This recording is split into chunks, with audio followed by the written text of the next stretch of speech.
Hey there, my name's Ian Ugarte and I want to talk to you about affordable housing and the great profits that you can make. Now, a lot of people say, isn't that a contradiction that you're actually doing affordable housing and you're making profits? Is that possible? Well, it is. Now, I can tell you as a position of a former investor that invested in negative gearing, it's a disease that you can get over. I found myself in a position where I needed to get out of paid employment as quick as possible and negative gearing wasn't going to do it for me. So what I did was I actually implemented a strategy in affordable housing that got me out of paid employment within 13 months, and I want to talk to you about that. Now, what it looks like is this. The Australian housing mismatch is that when hotel rooms were costing a lot of money to rent out for a night, a place called Airbnb started and actually fixed a marketplace so that now I only need to pay $200 to $300 for a hotel, and if I want to, I can go somewhere else in an Airbnb platform and actually rent something for $120. Uber came along and fixed the taxi industry. And with the taxi industry, what we found was that they weren't actually producing enough for making customers happy. Uber came along, lots of happy customers. Now, right now, what I can tell you is that in 1881, we built a house that was 35 square meters. By 1960, it became 85 square meters. And in that 85 square meter house, there was 3.8 people. In this 35, there was actually 5.5 people. And if we fast forward to 2011, in 2011, Australia built the largest houses in the world at 246 square meters. And each one of those houses, there was only 2.5 people. Most of these houses were 4-bedroom, 2-bathroom developer stock, which is the worst stock that you could put onto the marketplace today if that's what you're going to do investing in property.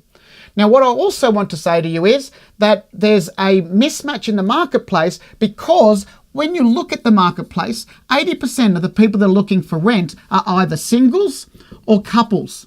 And ironically, 80% of what we have in stock in the marketplace that's available for people to rent are 3, 4, and 5-bedroom houses. We have a market mismatch that you can fix in the blink of a second, sometimes on your existing portfolio, most of the time on your existing portfolio, or any other property that you're going to go off and buy.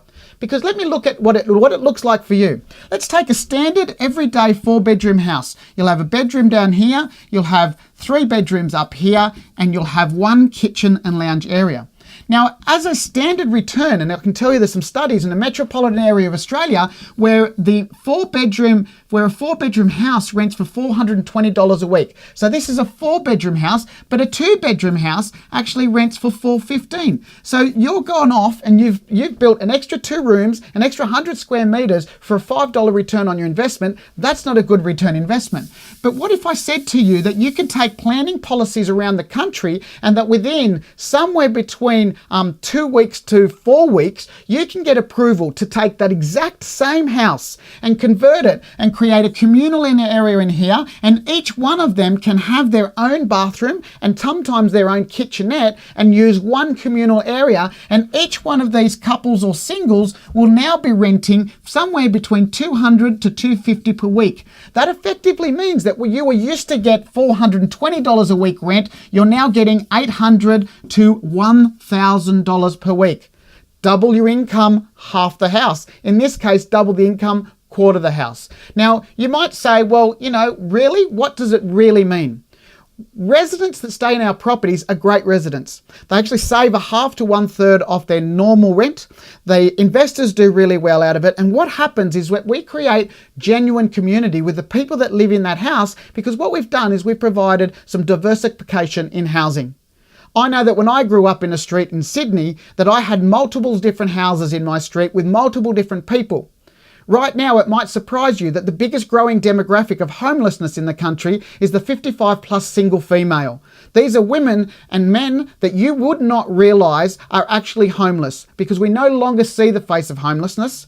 We have great tenants that pay great rents and give us great returns. Now, small is a new big, that's what we're all about. And I really appreciate the time that you've taken to watch this video and listening to my message.